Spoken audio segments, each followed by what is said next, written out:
Israel ने Hamas की शाती battalion की चौकी बद्र तबाह की, 150 आतंकी मार गिराने का दावा।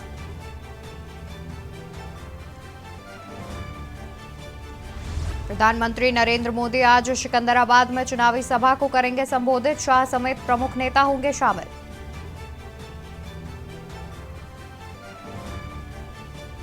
पीएम मोदी के लिखे गाने एम्बेडेंस इन मिलेट्स को मिला ग्रैमी अवार्ड्स में नॉमिनेशन, सॉन्ग में नजर आए मोदी, सिंगर के कहने पर पीएम ने खुद गाने की स्पीच लिखी और पढ़ी।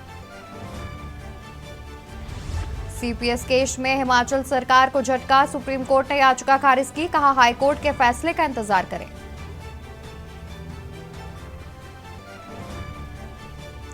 संजय सिंह की जुडिशियल कस्टडी 24 नवंबर तक बढ़ी, कोर्ट के बाहर आप सांसद बोले केजरीवाल के साथ बड़ी घटना को अंजाम देने की तैयारी। एनआईए का लॉरेंस गैंग बीकेआई पर एक्शन, धर्मनजोत कोहल समेत 4 के खिलाफ तीसरी चार्जशीट, आतंकी गतिविधियों में शामिल होने का आरोप। आप देख रहे हैं खबरों का सारथी। नमस्कार, मैं हूं आपके साथ अवंतिका अवस्थी और आप देख रहे हैं देश की बात। रुक करते हैं खबरों का, शुरुआत करते हैं आज की अहम खबर से, जहां पर भव्य दीपोत्सव के लिए अयोध्या नगरी पूरी तरह से तैयार नजर आ रही है। वहीं दोपहर 2 बजे के करीब मुख्यमंत्री योगी आदित्यनाथ अयोध्या पहुंचेंगे। दोपहर 2 बजे सीएम योगी आदित्यनाथ पहुंचेंगे अयोध्या। 50 से ज्यादा देशों के उच्चायुक्त और राजदूत भी अयोध्या के दीपोत्सव में शामिल होंगे। डिप्टी सीएम केशव प्रसाद मौर्य और ब्रजेश पाठक भी अयोध्या के दीपोत्सव समारोह में शामिल नजर आएंगे। साकेत महाविद्यालय से सुबह 9 बजे निकाली जाएंगी झांकियां। पर्यटन मंत्री जयवीर सिंह झांकी को दिखाएंगे हरी झंडी। वहीं बता दें कि दोपहर 2:30 बजे के करीब झांकी रामकथा पार्क पहुंचेगी। सीएम योगी आदित्यनाथ रामकथा पार्क पर झांकी को देखेंगे। 3:30 बजे हेलीकॉप्टर से भगवान श्री राम अयोध्या पहुंचेंगे। राज्यपाल, सीएम और राजदूत श्री राम का राज्याभिषेक करेंगे।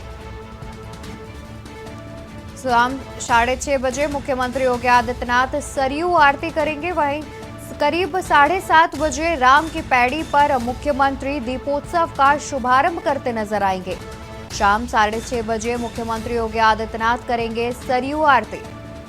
वहीं करीब 7:30 बजे राम की पैड़ी पर मुख्यमंत्री करेंगे दीपोत्सव का शुभारंभ। मुख्यमंत्री योगी आदित्यनाथ और अतिथिगण 4 देशों की रामलीला को देखेंगे।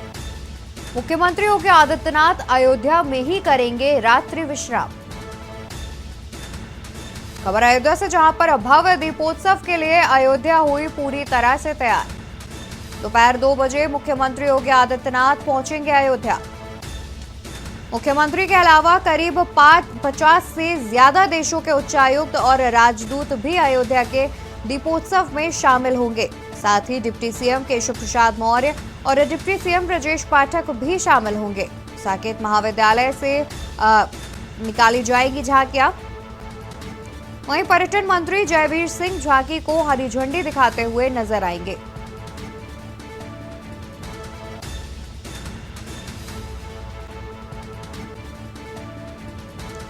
सीएम योगी आदित्यनाथ रामकथा पार्क पर झांकी को देखेंगे। वहीं दोपहर 3:30 बजे हेलीकॉप्टर से भगवान श्री राम पहुंचेंगे अयोध्या। राज्यपाल, सीएम व राजदूत करेंगे भगवान श्री राम का राज्याभिषेक। तो इसी खबर पर तमाम जानकारी के लिए अयोध्या से संवाददाता आरपी सिंह जुड़े हुए हैं। आरपी, जिस तरीके से आज दीपोत्सव का कार्यक्रम किया जाना है, जिसमें खुद मुख्यमंत्री और तमाम लोग पहुंच रहे हैं, तैयारियां भी पहले से कर ली गई हैं, इसके अलावा क्या कुछ जानकारी है? जी अवंतिका जी बताना चाहेंगे के न्यूज दर्शकों को बताना चाहेंगे, इस समय राम मंदिर के भव्य का नाम गेट पे खड़ा हूं। आप देख पा रहे हैं कितनी सजी हुई है। आइए दिखाते हैं कि देखिए यहाँ की शोभा देखिए। आप देख पा रहे हो कि पूरी अयोध्या दुल्हन की तरह सजाई गई। ये देखिए राम जन्मभूमि तीर्थ क्षेत्र का गेट है। गेट आप देख पा रहे हो कितनी भगवान राम, हनुमान जी के प्रतिमाओं को किस तरह सजाया गया है। गेट को देखिए, भव्य रूप से गेट सजाया गया है जिसमें लिखा हुआ जय श्री राम। स्वागतम किया गया है। ऊपर जो है मॉडल दिखाया गया है, भगवान राम का भव्य दिव्य चित्र दर्शाया गया है। यहाँ पे आप देख पा रहे हैं कि ये फूलों से सजा हुआ है, ये गेट बनाया गया है। यहाँ पे दीप महोत्सव बहुत भव्य रूप से मनाया जाएगा, ऐतिहासिक मनाया जाएगा। ऐसा दीप महोत्सव मनाया जाएगा जो कभी हुआ नहीं है, पहली बार ऐसा दिखाई दिया जा रहा है। जी बिल्कुल, जिस तरीके से आपने दिखाया काफी भव्य तरीके से तैयारियां कर ली गई हैं, तमाम जो है जगहें सजाई जा रही हैं। साथ ही आरपी देखा जाए तो जिस तरीके से तमाम लोग पहुंच रहे हैं और दीपोत्सव का कार्यक्रम है, क्या उससे पहले जानकारी मिल रही है कि झांकियां भी निकाली जाएंगी अयोध्या में? इसके अलावा क्या अन्य भी कोई कार्यक्रम है जो कि किए जा सकते हैं? जी अवंतिका जी बताना चाहे कुछ ही पल से 9 बजे यहाँ से झांकियां निकाली जाएंगी। जो यहाँ के जो मंत्री है वो हरी झंडी देंगे, वो अभी थोड़ी देर पहले यहाँ से निकाली जाएंगी, उदय चौराहा से निकाली जाएंगी। पूरी अयोध्या की शोभा यात्रा निकाली जाएगी और साथ में गाजे बाजे के साथ पूरी भव्य यात्रा निकाली जाएगी। उसके बाद भगवान राम का उड़न खटोला उतरेगा, उसमें भगवान राम आएंगे, वो उतरेंगे। तो कहीं ना कहीं उसका स्वागत सूबे के मुखिया योगी आदित्यनाथ द्वारा किया जाएगा। उसका जो आरती करेंगे, पूजन करेंगे भगवान राम का और प्रतिमा करेंगे। तो कहीं ना कहीं ये बहुत ऐतिहासिक पल है। आज की अयोध्या त्रेता युग की अयोध्या है, एकदम स्वर्ग की तरह नजर आएगी। जी आरपी देखा जाए तो जिस तरीके से आपने बताया कि अब से कुछ देर में झांकियों को हरी झंडी दिखाई जाएगी और साथ ही मुख्यमंत्री 2 बजे के करीब पहुंच रहे हैं और वो 2:30 बजे तक उनके कार्यक्रम में शामिल है कि वो 2:30 बजे तक झांकी का जो है झांकी को देख पाएंगे। तो इतने समय तक यानी कि पूरे नगर में क्या झांकी दिखाई जाएगी या फिर उसका एक रूट तय कर लिया गया है? जी उसका रूट राम पथ जो है पूरा रूट निर्धारित किया गया है। लगभग 2-2.5 किलोमीटर होगा। गाजे बाजे के जगह जगह पर शोभा यात्रा निकाली जाएगी। स्वागत सम्मान में सब कैंप लगाए गए हैं, जगह जगह पर कार्यक्रम किए जा रहे हैं। तो कहीं ना कहीं ये ऐतिहासिक पल है क्योंकि जो झांकियां निकाली जाएंगी ऐतिहासिक झांकियां, और बाहर से आए हुए जितने लोग हैं वो उसको स्वागत सम्मान करेंगे, फूलों की बरसा होगी। तो ये झांकी बहुत ही ऐतिहासिक पल। अभी कुछ लोग से बात कराता हूँ, यहाँ देखिए कितना उत्साह है इन लोगों जो बाहर से आए हुए हैं, इनका बात कराता हूँ। वैसे आप कहाँ से आए हैं आज? यहाँ तो गेट पर खड़े हैं, कैसा शोभा यात्रा है? हम तो रानोपाली से हैं, अयोध्या से हैं। हाँ बहुत अच्छा, बहुत दृश्य अच्छी चल रही है। मुख्यमंत्री द्वारा ये झांकी अभी कुछ ही पलों में मतलब शोभा यात्रा निकलेगी। राम जन्मभूमि तीर्थ से गेट बनाया है, यहाँ से आह्वान किया है कि यहाँ पे दीपक जलाए जाएंगे, भव्य दीपक जलाएंगे। उसमें क्या कहना चाहते हैं? ये बहुत अच्छी बात है, जो हर साल होता है उससे भी बढ़ के है और आने वाले टाइम में और भी बढ़ के होगा। अयोध्या जो है आप किस रूप में इस समय देख रहे हैं आज के डेट में? जी अयोध्या इस समय बहुत सुंदर लग रही है। इस तरह है कि जैसे राम भगवान श्री राम स्वयं आ रहे हैं। हाँ, अब ऐसा बताइए आप आए हैं अयोध्या, कैसी लग रही है और क्या माहौल है यहाँ का? पहले हम आप लोगों को धन्यवाद देना चाहता हूँ यहाँ अयोध्या में आने के लिए। और अयोध्या में दिवाली इस बार तो काफी अच्छी है क्योंकि यहाँ इस बार भगवान श्री राम जैसे लग रहा स्वयं साक्षात अयोध्या में विराजमान है और योगी आदित्यनाथ जी भी आ रहे हैं। यहाँ की सजावट सुंदरता विश्व में कहीं ऐसा देखने को मिलता है। और यहाँ पर अभी उदय चौराहा से झांकियां निकाली जाएंगी, उसका प्रस्तुतिकरण श्री योगी आदित्यनाथ जी करेंगे, उनके कर कमलों द्वारा किया जाएगा। हम इस समय श्री राम जन्मभूमि के मुख्य गेट पर खड़े हैं, जो यहाँ अयोध्या है यह काफी अच्छा है और इसे देखने में बिल्कुल आरपी जिस तरीके से देखा जाए कि जनवरी में जो है वो प्राण प्रतिष्ठा कार्यक्रम होना है और उससे पहले दीपोत्सव का जो कार्यक्रम रखा गया है, तो जाहिर तौर पर जितने भी अयोध्या वासी हैं उनके साथ साथ जितने भी लोग हैं उनमें इस बात का उत्साह देखा जा रहा होगा। तो हम जानने की कोशिश करेंगे कि अगर आपके आसपास कोई लोग मौजूद है तो उनसे जानने की कोशिश करें कि जनवरी में प्राण प्रतिष्ठा है और उससे पहले दीपोत्सव का जो कार्यक्रम रखा गया है तो किस प्रकार से देख रहे हैं। साथ ही अयोध्या को कई बड़ी सौगातें भी दी गई हैं जहां पर कई विकास के कार्य भी लगातार किए जा रहे हैं सरकार के द्वारा, तो उसको किस नजरिए से देख रहे हैं? जी अवंतिका जी एक चीज और बताना चाहूँ, ये मुख्यमंत्री सूबे के मुखिया योगी आदित्यनाथ द्वारा और प्रधानमंत्री नरेंद्र मोदी के द्वारा देखिए आप कैसे ये सजाया गया है। ये तो तीर्थ क्षेत्र है, राम जन्मभूमि तीर्थ क्षेत्र, पूरे गेट से लेके अंदर तक और मंदिर भी सजाई गई है। तो कहीं ना कहीं दीप महोत्सव बहुत प्रफुल्ल रहेगा। अभी बात कराते हैं भाई साहब, आप आइए 2 मिनट, आप नहीं 2 मिनट बात करिए। आपकी जो है पहले की अपेक्षा आपकी अयोध्या किस तरह नजर आ रही है, क्या रूप है आपकी जो है राम जन्मभूमि जब 2022 का प्राण प्रतिष्ठा होगी तो वो पल कैसा रहेगा? बहुत सुंदर है, अच्छा है, हाँ, और भव्य है। आपकी योगी जी ने बहुत बड़ी कई सौगातें दी है अयोध्या के लिए, क्या कहना चाहेंगे? योगी जी ने बहुत सौगात दी अयोध्या के लिए, काफी काम कर रहे हैं जी। अवंतिका जी, और भी आप देखिए यहाँ का नजारा देखिए कि क्या, देखिए राम जन्मभूमि क्षेत्र ठीक सामने गेट है, देखिए वहाँ प्रशासन व्यवस्था कितनी चुस्त दुरुस्त है। तो यहाँ पे जो ऐतिहासिक पल रहेगा ये राम जन्मभूमि का, 2022 में जब रामलला विराजमान होंगे तो वो पल आप आज के नजारा देखिए, वो पल कैसा रहेगा आप देख पा रहे हैं, कैमरे में देखिए, ऊपर भी देखिए क्या नजारा है। जिस तरीके से तमाम तैयारियां कर ली गई हैं और अयोध्या नगरी को जो है एकदम दुल्हन की तरह भी सजाया गया है, आप भी दिखा रहे हैं कितनी मनमोहक तस्वीरें जो है वो सामने आ रही हैं और काफी अच्छे तरीके से सजाया गया है।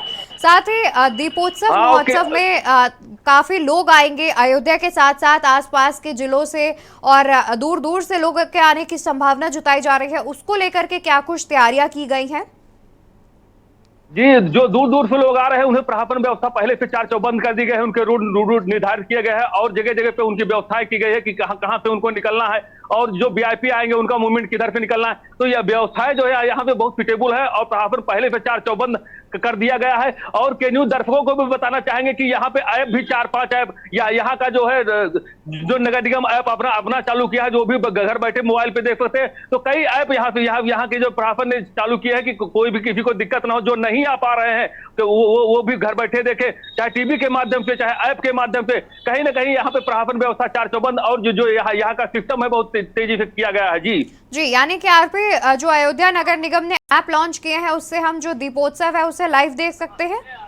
जी, पूरा कार्यक्रम दीपोत्सव से देखा जा सकता है। नगर निगम ने ऐप चालू किया है, बाकी टीवी चैनल जितने हैं वो भी, और के न्यूज जो अपना चैनल है वो भी पूरा जारी करेगा, पूरी लाइव दिखाएगा। तो के न्यूज के दर्शकों को भी चाहते हैं कि पूरी अयोध्या का नजारा देखें, आज का माहौल देखें। अयोध्या पूरी स्वर्ग की तरह, त्रेता युग की तरह सजी हुई है। जी बिल्कुल, जाहिर तौर पर ये बेहद सराहनीय कदम जो है वो नगर निगम के द्वारा उठाया गया है ऐप लॉन्च करके, क्योंकि देखा जाए तो तमाम ऐसे लोग हैं जो कि नहीं पहुंच पाएंगे अयोध्या किसी न किसी कारणवश, तो वो घर बैठे जो है दीपोत्सव कार्यक्रम देख सकते हैं। आरपीएम आगे भी आपसे जानकारी लेते रहेंगे। फिलहाल बहुत शुक्रिया आपका तमाम जानकारी हमारे दर्शकों तक पहुंचाने के लिए। तो बता दें कि आज अयोध्या में दीपोत्सव का कार्यक्रम किया जाना है। दीपोत्सव का महोत्सव है जिसको लेकर के प्रशासन कई दिनों पहले से तमाम तैयारियां कर रहा था, तमाम प्रशासन के द्वारा इंतजाम किए गए हैं। पूरी अयोध्या नगरी को भव्य रूप से सजाया गया है। साथ ही आज दोपहर 2 बजे के करीब सूबे के मुख्यमंत्री योगी आदित्यनाथ पहुंचेंगे।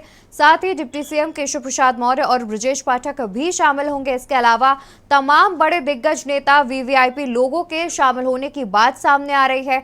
वहीं अगर व्यवस्था की बात की जाए तो जितने भी लोग पहुंचेंगे दूर दूर इलाकों से, उनके लिए प्रशासन ने कई अच्छी व्यवस्थाएं की हैं।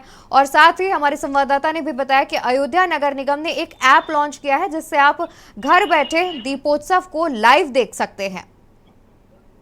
तो हम यहाँ आपको बता रहे थे जहां पर अयोध्या में दीपोत्सव की तैयारियां किस प्रकार से की गई हैं। फिलहाल रुकेंगे यहाँ पर, एक रुक कर लेते हैं खबरों की ओर। खबर भोपाल से आपको बताते हैं जहां पर बीजेपी आज जारी करेगी संकल्प पत्र। मध्य प्रदेश विधानसभा चुनाव के लिए संकल्प पत्र जारी करेगी बीजेपी। आज बीजेपी जारी करेगी संकल्प पत्र। मध्य प्रदेश विधानसभा चुनाव के लिए संकल्प पत्र जारी करेगी बीजेपी अध्यक्ष जेपी नड्डा की ओर से जारी किया जाएगा पत्र। भोपाल में जारी किया जाएगा संकल्प पत्र।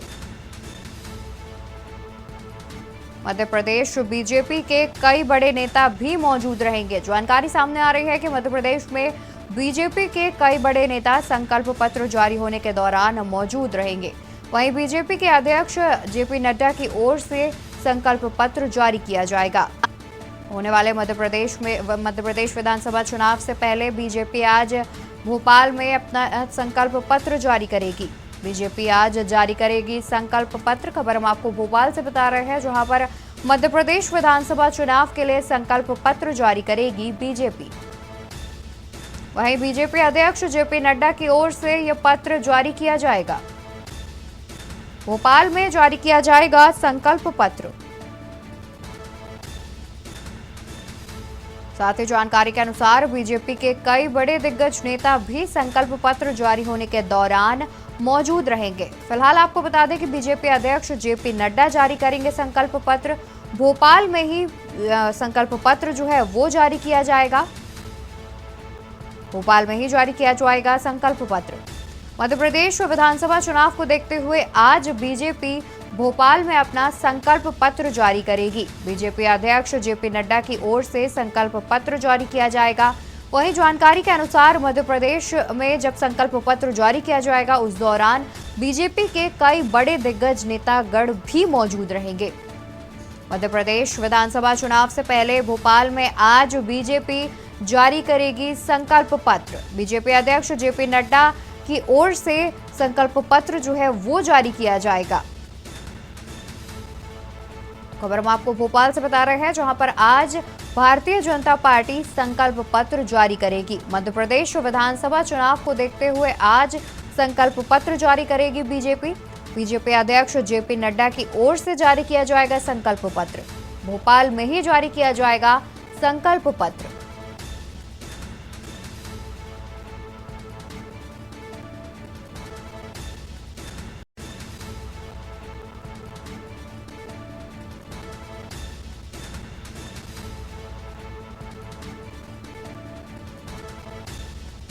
खबर हम आपको भोपाल से बता रहे हैं, जहां पर आगामी मध्य प्रदेश विधानसभा चुनाव को देखते हुए आज भारतीय जनता पार्टी अपना संकल्प पत्र जारी करेगी। बीजेपी अध्यक्ष जेपी नड्डा की ओर से जारी किया जाएगा संकल्प पत्र। वहीं भोपाल में ही संकल्प पत्र बीजेपी के द्वारा जारी किया जाएगा। जानकारी के अनुसार संकल्प पत्र जारी होने के दौरान बीजेपी के कई बड़े दिग्गज नेता भी मौजूद हो सकते हैं। फिलहाल बीजेपी अध्यक्ष जेपी नड्डा की ओर से संकल्प पत्र जारी किया जाएगा। भोपाल में ही संकल्प पत्र जारी किया जाएगा। आगामी मध्य प्रदेश विधानसभा चुनाव को देखते हुए आज भारतीय जनता पार्टी अपना संकल्प पत्र जारी करेगी। भारतीय जनता पार्टी के राष्ट्रीय अध्यक्ष जेपी नड्डा की ओर से संकल्प पत्र जारी किया जाएगा।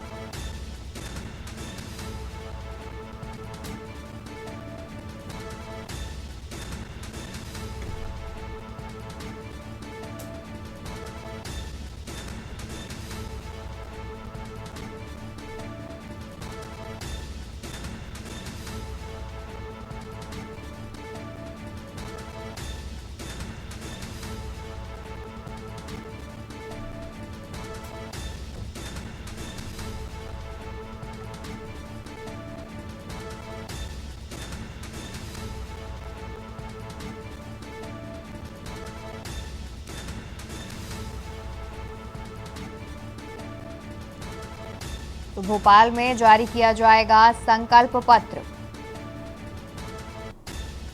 मध्य प्रदेश विधानसभा चुनाव के लिए संकल्प पत्र आज जारी करेगी भारतीय जनता पार्टी। बीजेपी अध्यक्ष जेपी नड्डा की ओर से जारी किया जाएगा संकल्प पत्र।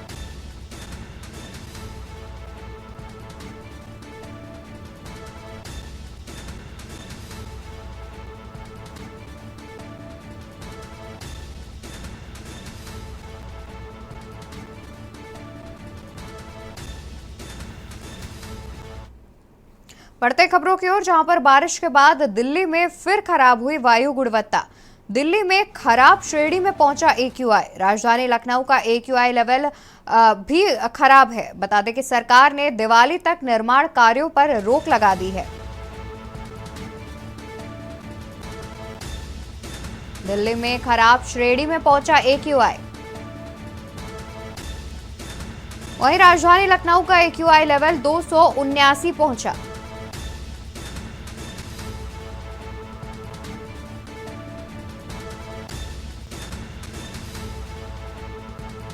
दिल्ली में खराब श्रेणी में पहुंचा AQI।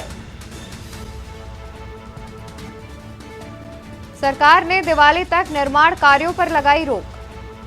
दिन में 3 बार चलाई जा रही है स्मॉग गन। बारिश की वजह से मिली थोड़ी राहत, साथ ही ठंड भी बढ़ी। बारिश के बाद दिल्ली में फिर खराब हुई वायु गुणवत्ता। दिल्ली में खराब श्रेणी में पहुंचा AQI। बता दें कि बारिश के बाद भी दिल्ली में वायु गुणवत्ता खराब श्रेणी में पहुंच गया है, जहां पर बारिश के बावजूद जो है वो वायु प्रदूषण में राहत मिलती हुई नहीं नजर आ रही है। इसी पर सरकार ने दिवाली तक निर्माण कार्यों पर भी रोक लगा दी है। एक अहम फैसला लेते हुए सरकार ने दिवाली तक निर्माण कार्यों पर रोक भी लगा दी है।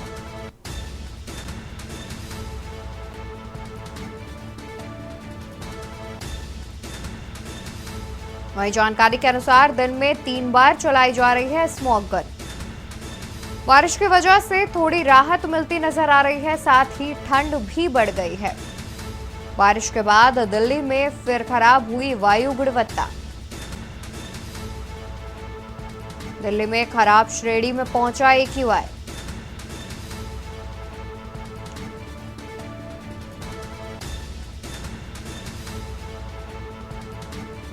बता दें कि सरकार ने दिवाली तक निर्माण कार्यों पर रोक लगा दी है। दिल्ली में खराब श्रेणी में AQI लेवल पहुंच गया है।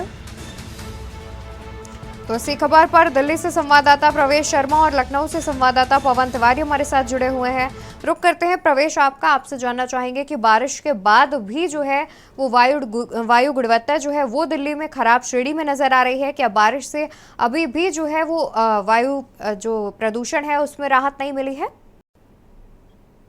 जी बिल्कुल, देखिए मैं आपको बता दूं कि पिछले कई दिनों से लगातार दिल्ली की जो हवा है वो काफी जहरीली थी, लेकिन कल जब दिल्ली में थोड़ी सी राहत की बारिश आई तो उससे कहीं ना कहीं मौसम में थोड़ा सा परिवर्तन आया, ठंड का एहसास होने लगा है। उसके अलावा हवा की गुणवत्ता की बात करें तो दिल्ली में जो 400 AQI था वो थोड़ा सा डाउन जरूर हुआ है। कई इलाके ऐसे हैं कि दिल्ली के ही बात कर रहे हैं जिसमें लगभग 100 के आसपास AQI पहुंच गया, जबकि लगातार 400 से पार दिल्ली में चल रहा था। और मैं आपको बता दूं कि वायु की जो गुणवत्ता है वो अभी दिवाली के बाद दिल्ली में और अधिक खराब होनी है, क्योंकि आतिशबाजी लगातार दिल्ली में जारी है और पटाखों पर प्रतिबंध के बावजूद दिल्ली में लोग पटाखे फोड़ रहे हैं। कल से लगातार दिल्ली में हम देख रहे हैं कि आतिशबाजी हो रही है। और इसके अलावा जो इंडस्ट्रियल एरिया है उस एरिया की अगर AQI की बात करें तो वो अभी भी बेहद खराब स्थिति में है, लगातार 200 से 250 के आसपास है। लेकिन ये स्पष्ट तौर पर मैं बता दूं कि जैसे राहत की थोड़ी सी बारिश आई है तो कहीं ना कहीं दिल्ली में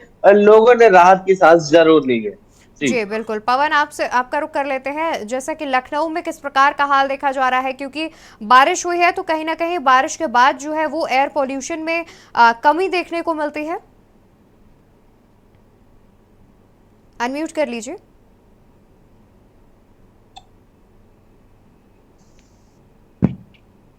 जी आपको बता दें राजधानी लखनऊ में जो AQI स्तर है वो 200 के पार चल रहा था पिछले कई दिनों से, और आज भी 280 के पार है। तो ये जो है खतरनाक लेवल है। 200 के 100 लेवल तक ही जो है नॉर्मल होता है, उसके बाद जैसे ही ये आगे बढ़ता है तो AQI स्तर काफी ज्यादा खतरनाक हो जाता है। और जो प्रदूषण जो सांस उसके मरीज है उनके लिए काफी दिक्कतों का सामना करना पड़ता है।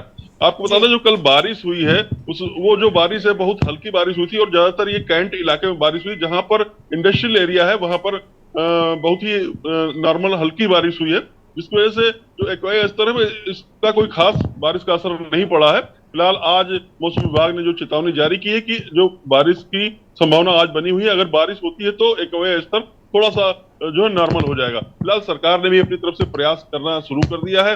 जो यहाँ पर नगर निगम की टीम है वो पेड़ों की धुलाई कल से जो है इसकी शुरुआत कर दी गई है, और जो खुले में लोग कूड़ा जलाते थे और धूल मिट्टी उड़ा रहे थे उन पर भी रोक पूरी तरह से प्रतिबंधित किया गया है, रोक लगाई जा रही है। तो सरकार कहीं ना कहीं इसके बारे में चिंतित है और लगातार प्रयास कर रही है। साथ ही साथ जो डग्गा मार वाहन उनको सीज करने की भी कार्रवाई राजधानी लखनऊ में जारी है। फिलहाल अभी AQI स्तर आने वाले दिनों में और बढ़ने की संभावना ज्यादा है, क्योंकि जो राजधानी लखनऊ है यहाँ पर दिवाली में आतिशबाजी काफी जोरदार की जाती है। उसके बाद AQI स्तर जो है खतरनाक लेवल पर पहुंच जाएगा। वही मौसम विज्ञान विभाग के जो वैज्ञानिक है उनसे जब बात की तो उन्होंने बताया कि जब ठंडक की शुरुआत होती है तो जो कोहरा होता है और धूल के जो कण होते हैं वो आपस में मिलकर जो है एक धुंध टाइप का छा देता है, जिससे AQI स्तर काफी ज्यादा खतरनाक स्थिति में पहुंचता है। देखा जाए तो पवन, बारिश होने के बावजूद जो है वो भी वायु प्रदूषण में कमी नहीं देखी गई है, क्योंकि बारिश जो है वो बेहद हल्की और बेहद कम मात्रा में देखी गई है, और कुछ ही इलाकों में बारिश हुई है जिससे कुछ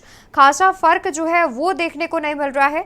प्रवेश, आपका रुख कर लेते हैं। दिल्ली में बताया जा रहा है कि करीब दिन में 3 बार जो है वो स्मॉग गन का प्रयोग किया जा रहा है, तो क्या उससे थोड़ी बहुत भी राहत मिलती नजर आ रही है?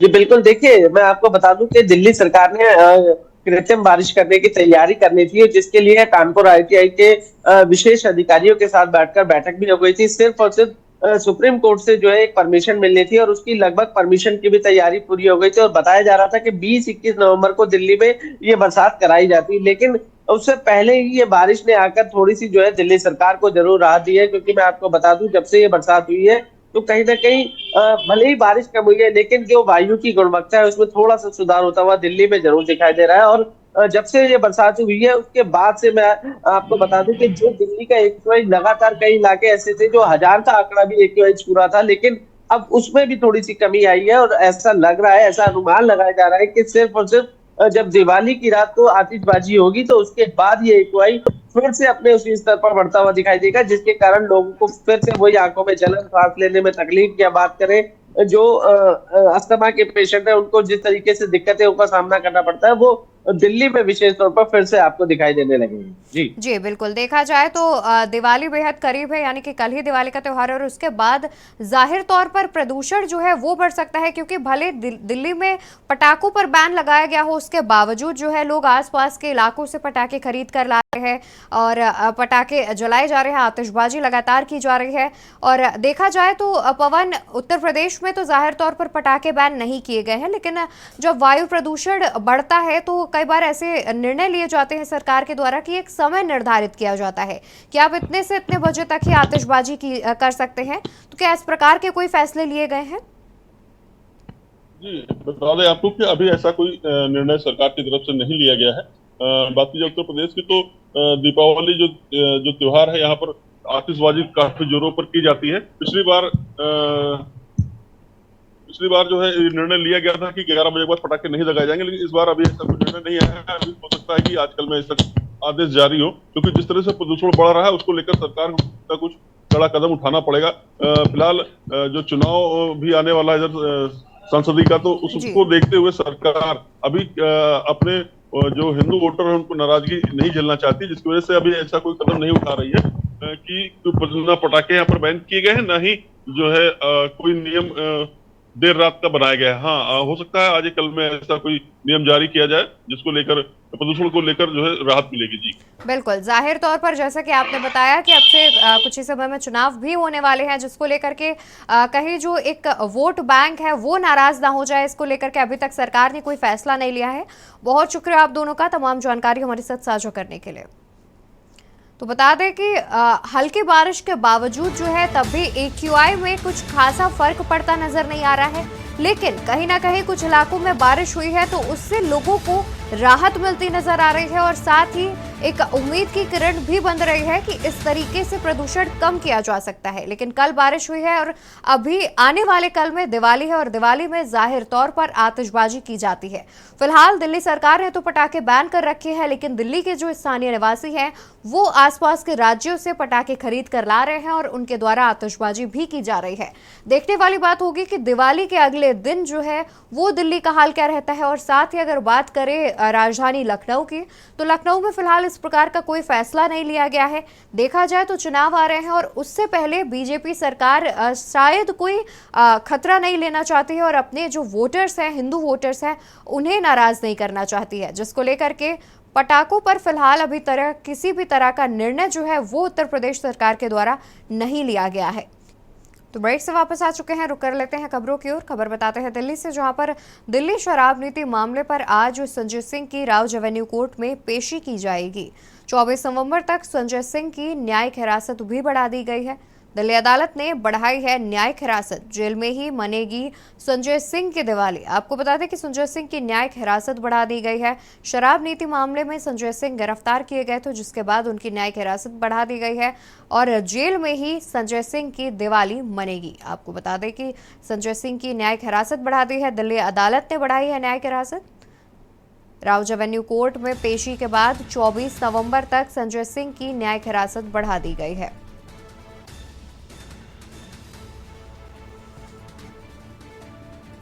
दिल्ली अदालत ने न्यायिक हिरासत बढ़ा दी है। बता दें कि संजय सिंह की न्यायिक हिरासत बढ़ा दी गई है, यानी कि संजय सिंह की अब दिवाली जो है वो जेल में ही मनेगी। शराब नीति मामले में गिरफ्तार किए गए थे आप सांसद संजय सिंह।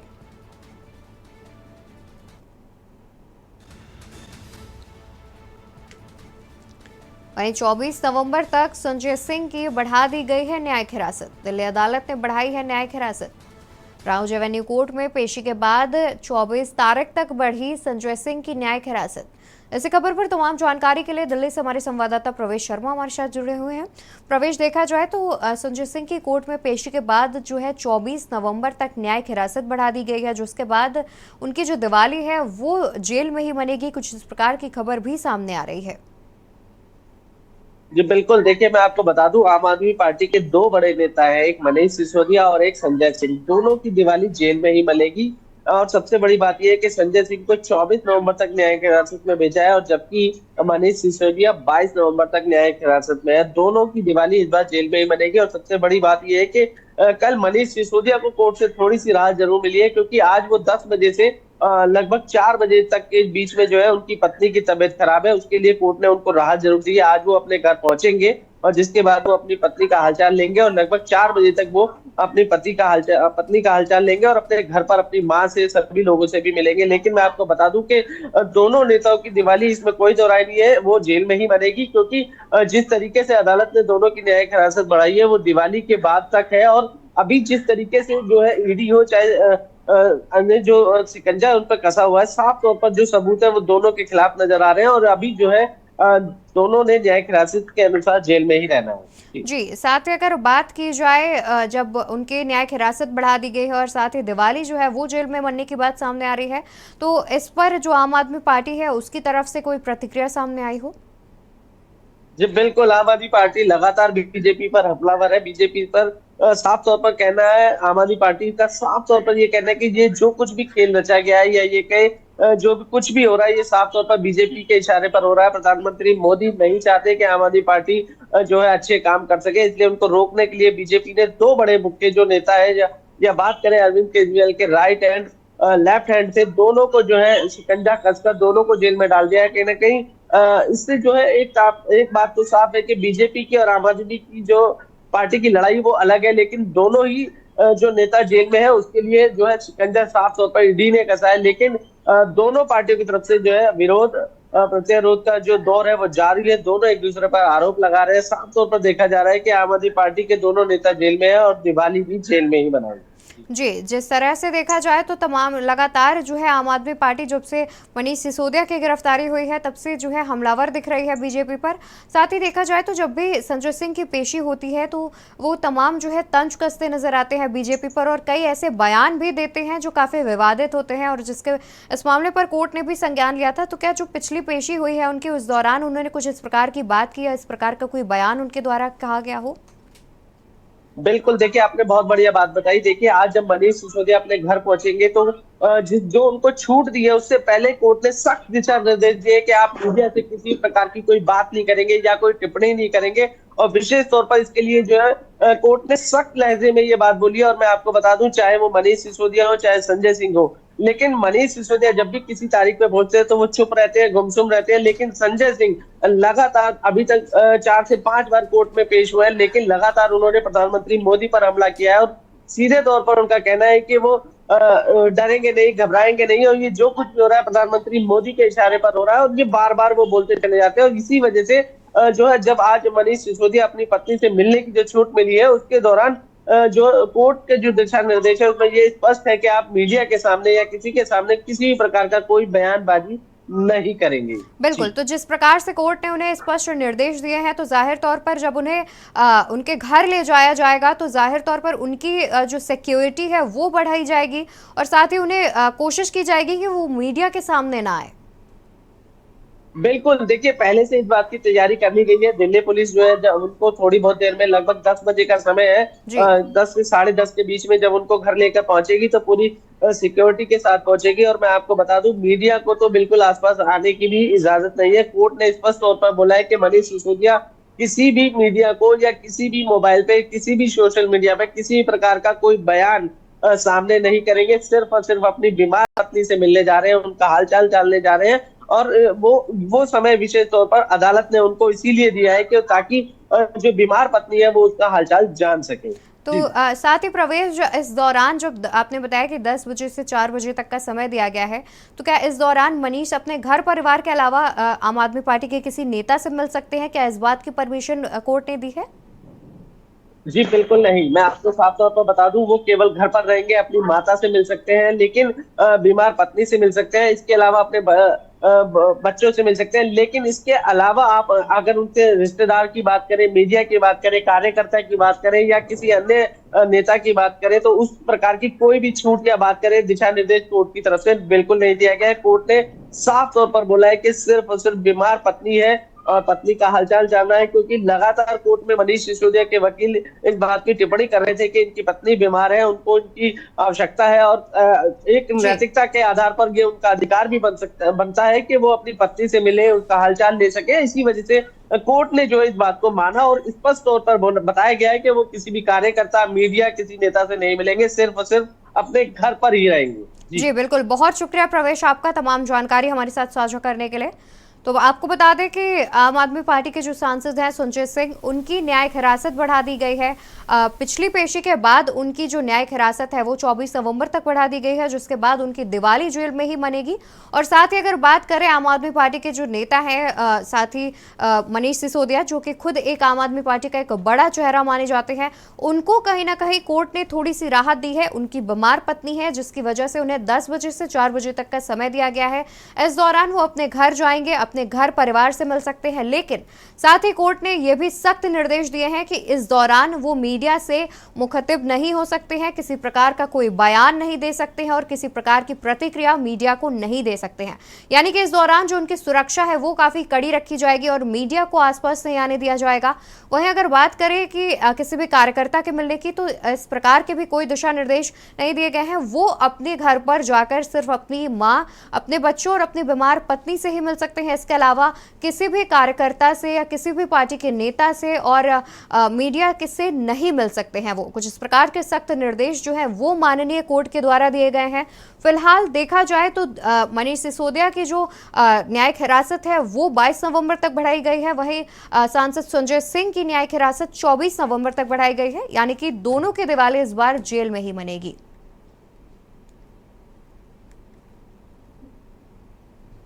खबरों में आगे बढ़ते हैं। खबर बलौदा बाजार से बताते हैं, जहां पर सीएम भूपेश बघेल ने कसडोल विधानसभा के लवन में चुनावी आम सभा की। उन्होंने जनता से कांग्रेस के पक्ष में वोट करने की अपील की।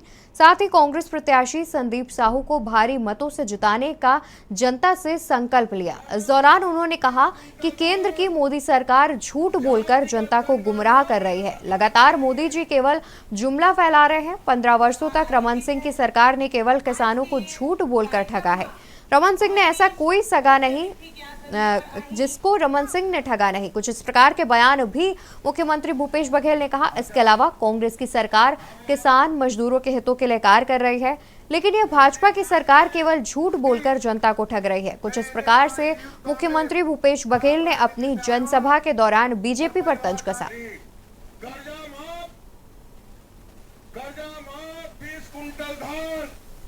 भाजपा या मोदी जी की गारंटी की कोई गारंटी नहीं, क्योंकि हर बार लोगों को धोखा मिला है। चाहे किसानों का आय दून नहीं करने की बात हो, चाहे 21 रुपये क्विंटल में धान खरीदी की बात हो, 300 रुपये बोनस की बात हो, चाहे 2 करोड़ लोगों को रोजगार की बात हो, काला धन वापस लाने की बात हो, चाहे देश के अंदर काला धन लाने की बात हो, ये सब बात में मोदी जी रमन सिंह के गारंटी पे कोई गारंटी नहीं है। लेकिन कांग्रेस ने जो कहा वो किया है। चाहे ऋण माफी की बात हो, चाहे 2500 रुपये में खरीदने की बात हो, बिजली बिल हाफ की बात हो, चाहे 4000 प्रति मानक बोरा के दर से तेंदुपत्ता खरीदने की बात, सभी वादों में हमने लोगों का भरोसा हमने जीता है। इस कारण से कांग्रेस की गारंटी भी लोगों को भरोसा है। अगर बात करें छत्तीसगढ़ की चुनावी रणनीति की, तो जनता के बीच मैदान में नई पार्टी उतरी है। छत्तीसगढ़िया पार्टी 27 विधानसभा सीटों पर चुनाव लड़ रही है, जिसमें से एक भरतपुर सोनहत विधानसभा क्षेत्र भी शामिल है, जिसमें छत्तीसगढ़िया पार्टी से विधायक प्रत्याशी सीमा कोल चुनाव लड़ने जा रही हैं।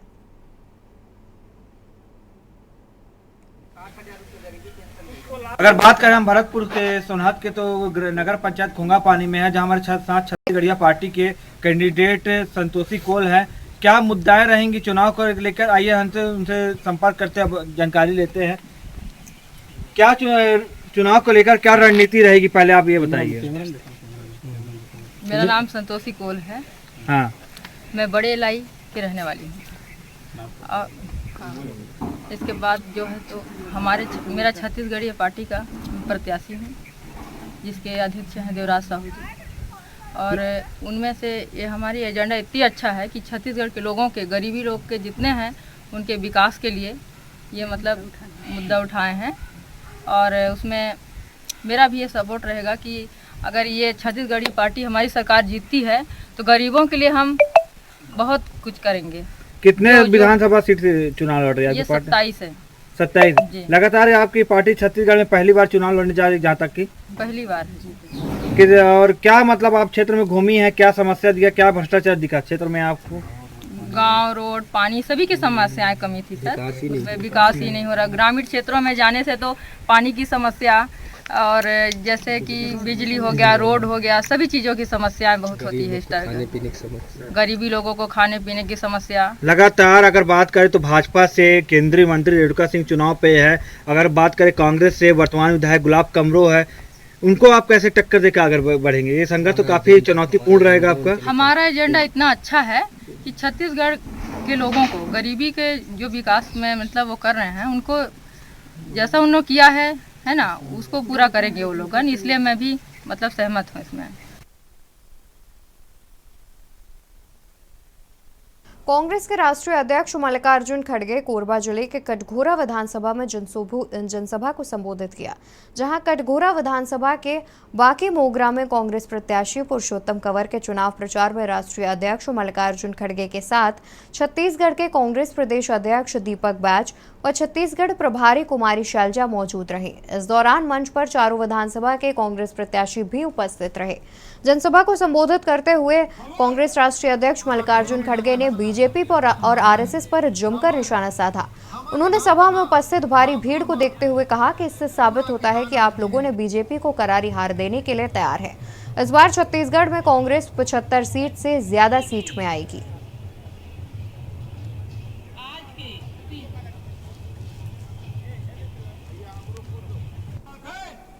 जरा आहिस्ता बोले तो मैं समझ सकता हूँ।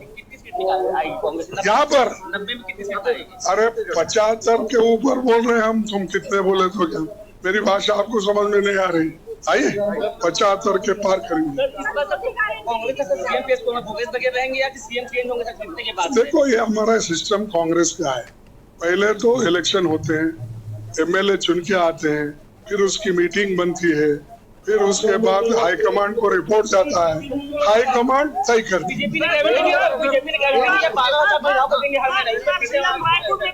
देखो जो हमको देना है वो तो हम आपको सारे चीजें बोले।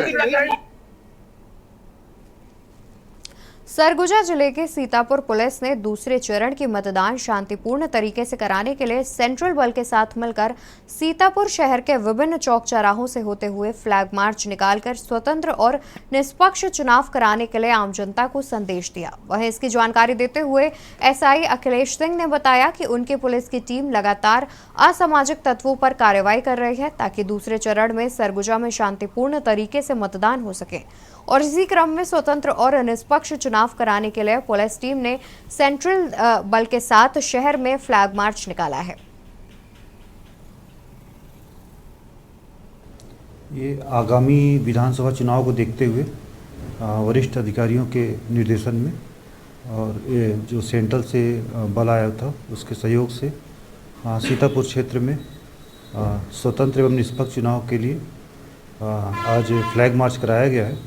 फ्लैग मार्च सीतापुर थाना से पेट्रोल पंप तक और उसके बाद से कदम चौक होते हुए पुराना बाज़ार और बाज़ार डांड से वापस थाना तक फ्लैग मार्च किया गया है। और हम लगातार कार्रवाइयाँ भी कर रहे हैं जिससे कि किसी प्रकार से असामाजिक तत्वों के द्वारा विधानसभा चुनाव में बाधा न उत्पन्न हो सके। देश की बात में फिलहाल के लिए बस इतना ही। आप देखते रहिए के न्यूज़ इंडिया।